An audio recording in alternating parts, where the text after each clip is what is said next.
ഒറ്റപ്പാലത്ത് ഭാര്യയ്ക്കൊപ്പം തുണിക്കടയിൽ വസ്ത്രം മാറ്റി വാങ്ങാനെത്തിയ യുവാവിന് ജീവനക്കാരന്റെ ക്രൂരമർദ്ദനം.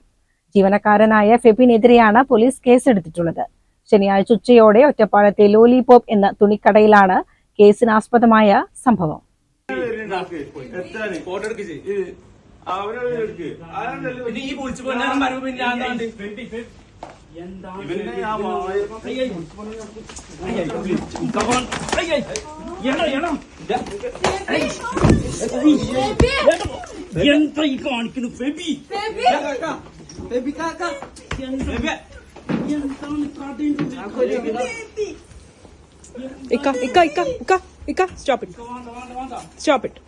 ഒറ്റപ്പാലം ചുനങ്ങാട് കാഞ്ഞിരക്കുന്നത്ത് വീട്ടിൽ മുഹമ്മദ് മുസ്തഫയെ പരിക്കേറ്റ നിലയിൽ വാണിയംകുളത്തെ സ്വകാര്യ ആശുപത്രിയിൽ പ്രവേശിപ്പിച്ചു.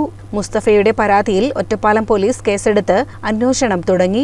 ജീവനക്കാരനായ ഫെബിനെതിരെയാണ് പോലീസ് കേസെടുത്തിട്ടുള്ളത്.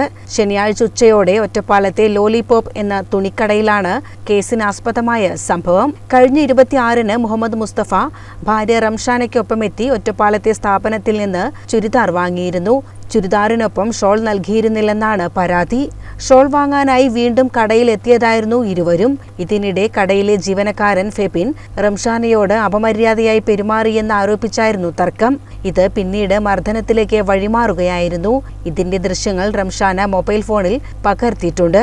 തലയിടിച്ചു വീണ മുഹമ്മദ് മുസ്തഫയെ വീണ്ടും ജീവനക്കാരൻ മർദ്ദിച്ചെന്നും പരാതിയുണ്ട്.